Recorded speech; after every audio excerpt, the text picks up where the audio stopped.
आशा और उम्मीद है कि आप सभी ने दीपावली का त्योहार बड़े ही हर्षोल्लास के साथ मनाया होगा। हालाँकि हम बेरोज़गार हैं, हमारे लिए क्या दिवाली, क्या होली। लेकिन फिर भी साल में एक बार आता है तो कम से कम परिवार वालों के साथ, रिश्तेदारों के साथ, दोस्तों के साथ त्योहार मनाना चाहिए। और जो दीपावली है, वो मेरे ख़्याल से त्योहारों का राजा है, मान के चलिए। गुड मॉर्निंग राहुल भाई, है ना? तो निश्चित तौर पे आप सभी ने हर्षोल्लास के साथ और अच्छे से मनाया होगा और यही आशा और उम्मीद है कि माँ लक्ष्मी, भगवान श्री कृष्ण, कुबेर जी महाराज, सभी भगवान मिलकर कम से कम ये नोटिफिकेशन निकलवा दें और आपकी, मेरी, हम सब की किस्मत में आने वाले समय में शिक्षक बनना ला दे, ताकि आने वाली दीपावली हम एज अ टीचर मनाएं और हर्षोल्लास के साथ मनाएं। यही आशा और उम्मीद है भाई। और लाइव आने के पीछे कारण ये रहा कि जैसा कि आप लोगों को पता है, उस दिन मैंने कुछ छोटी-छोटी बातें बताई थी आखिर में कि ये करना चाहते हैं, करेंगे करके। तो उस पर तैयारी हो चुकी है, हम तैयारी कर रहे हैं और 18 तारीख और 19 तारीख, ये 2 दिन हमने तय किया है आंदोलन के लिए। सोमवार और मंगलवार का दिन रहेगा रायगढ़ में आंदोलन के लिए।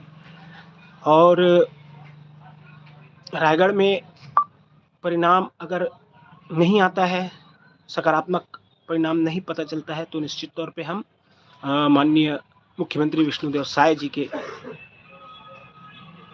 निवास, उनके मूल निवास में जाकर भी आंदोलन करेंगे। क्योंकि जब लकड़ियों का गट्ठा एक साथ रहता है ना, तो उसे तोड़ना बहुत मुश्किल रहता है। परंतु अगर उसे अलग-अलग कर दिया जाए, रायपुर ऐसी जगह है जहाँ सब के सब हैं। वहाँ पर जो लकड़ी का गट्ठा है वो बहुत ही मजबूत है, सब एक साथ है इसलिए। तो इसीलिए हमने सोचा है कि इन्हें अलग-अलग किया जाए और अलग-अलग तरीके से तोड़ा जाए, तब निश्चित तौर पे टूटेंगे। क्योंकि रायपुर में करने से रायपुर के विधायकों को तो कोई फ़र्क पड़ना नहीं है। कारण ये है कि वो तो न तो मंत्री हैं उस विभाग के, न तो कोई पद में है, एज़ अ विधायक हैं सिर्फ़ और सिर्फ़, तो उतना फ़र्क नहीं पड़ता। लेकिन जब हम वित्त मंत्री जी के विधानसभा क्षेत्र में जाएँगे और निश्चित तौर पर आंदोलन करेंगे, तो इसका कहीं न कहीं नेगेटिव परिणाम उनको भुगतना पड़ेगा और आगामी चुनाव में निश्चित तौर पे उनको इसका दंश और इसका परिणाम झेलना पड़ेगा। तो इसीलिए हमने सोचा है कि इस प्रकार से हम इनको तोड़ने का प्रयास करें। तो जिसके लिए हम आगे कार्य कर रहे हैं 18 और 19 तारीख को। 18 तारीख को केवल और केवल धरना प्रदर्शन रहेगा और 19 तारीख को हम रैली निकालेंगे। हमारी सोच है कि रैली इतना वृहद रहे कि रायगढ़ सिटी में चक्का जाम का नौबत आ जाए।